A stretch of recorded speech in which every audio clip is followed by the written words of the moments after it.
Welcome to part number 4 of the Sonic Advance 3 Uncontrollable Speed Challenge. We're at the 4th zone in the game. It is Toy Kingdom, and this level is really strange. I mean, it really doesn't look like it should be in a Sonic game. It's a toy level. Everything is based around toys, and look at all the bright colors. There's a lot of pink and all of that. It kind of reminds me of Springman's stage from Mega Man 7. But, I'm at a loss for words, really. I mean, what were they thinking with this level? I mean, it's not bad. I really do like this level. It's an interesting level theme. But it's just like, how did they come up with this? It's so strange. Throughout the level, you're going to be shooting up toy rockets and using balloons to get some extra height. And all the enemies are toy-related, like there's some toy soldiers you need to defeat, and then there's like a toy robot, and I think it's a great level, and I don't know how they came up with this. I think it's great. It's a little strange, and I don't really feel like it belongs in a Sonic game, but it's still a really fun level. It's just interesting, it's unique, it's much better than Ocean Base, which is bland and boring. But Toy Kingdom is not the hardest level in the world. It's definitely easier than Ocean Base.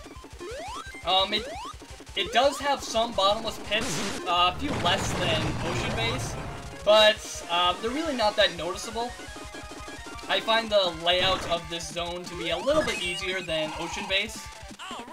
And there's this one bottomless pit I had trouble with in Act 2, but overall this zone was very easy.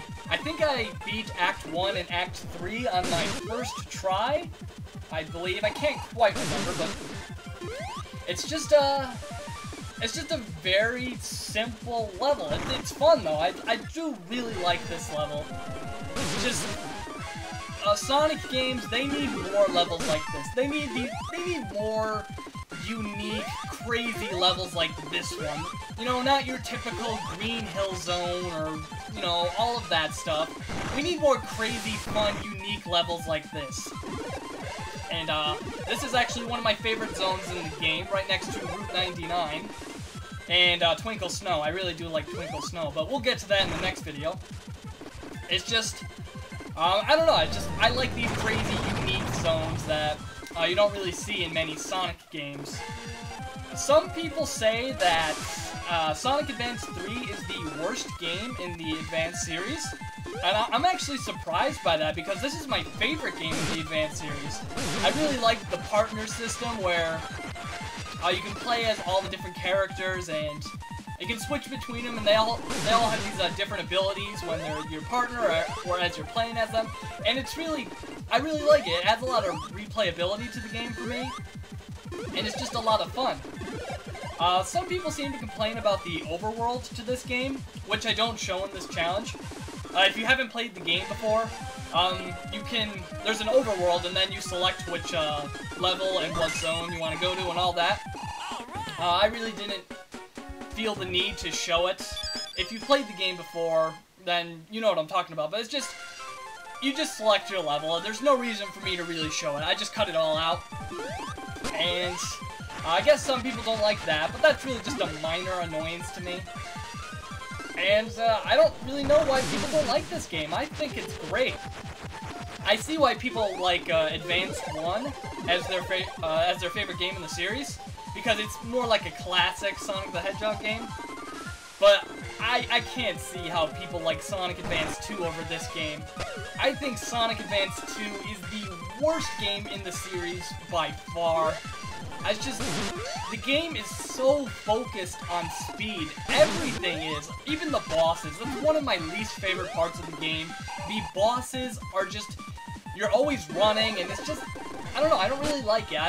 It just doesn't feel right to me. It's not a terrible Sonic game. There are certainly much worse Sonic games, but I just think it is the weakest entry in the series. But, I don't know, post your thoughts below. Which one is your favorite game in the Advance series? Which one is your least favorite game? That would be much appreciated. I always want to comment on the music in these videos, but you can't hear the music. I mean, you can, but it's all sped up, and when this song is played at normal speed, it's actually pretty good. It's not too bad, but it doesn't really sound that great when it's sped up. It just sounds, like all the other music in the game, it just sounds sped up, and it doesn't sound right. And I just, like I said in the last video, that's the one thing I wish was different about this challenge. I wish the music was just at normal speed, but nothing I can do about that. Anyways, here is Gemrel once again. This time he learns some missile attacks, but they're really not that threatening, and he still takes 4 hits to defeat. So, if you have some rings, this will be absolutely no issue for you whatsoever. Just, if you need to, you can just tank a hit, and you'll just collect the ring, and you'll be fine. But Act 3 isn't too bad. It's not bad at all. Anyways, after completing Act 3, we unlock Amy. And I really love this mini cutscene with Amy right here. I just think it's the perfect representation of her character. It's just, I don't know, every time I see this, I just get a nice little chuckle out of it. It's just, Amy is so obsessive over Sonic. It's just hilarious to me.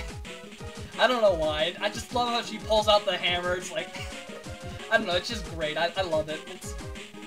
I don't really like Amy as a character, but sometimes she can be interesting. Anyways, here we are at the boss of Toy Kingdom, and this boss is actually pretty interesting. Eggman has put himself inside some sort of Jack-in-the-Box, or I think that's what it's called, and he has a few different attacks. Sometimes he will send out toy soldiers, other times he will send out Gemrel, who is attached to a some sort of like spiked ball thing. And there's one more attack, I can't think of it right now. I'll probably do it in a second, but this fight pretty much plays out the same exact way as if you were just playing at normal speed. And there's the final attack. Gemrel will go out in a rocket and try to hit you, but that's a little bit easier to avoid with the speed shoes because you can run faster to the left or right. But overall, the fight really isn't much of an issue. I did die here a few times, just because, I don't know, I just messed up. But really, you shouldn't die here too much.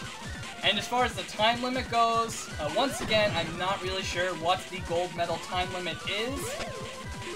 I'm gonna guess and say it's 1 minute 45 seconds. And as Eggman gets closer and closer to the edge of the platform, his attacks will start coming more frequently and faster, and they get a little bit harder to avoid, but it really shouldn't be too bad. You should be okay. And it's not the hardest boss fight ever. In fact, it's much easier than the ones you will be seeing in Twinkle Snow. Because that boss fight is... oh boy. That boss fight is interesting, but we'll get to that in the next video. Anyways, all you have to do is knock Eggman off the platform. The box will explode or something. And Eggman will say, "You are going to pay for this once again." He says that every single level. When am I going to pay for this, Eggman? When?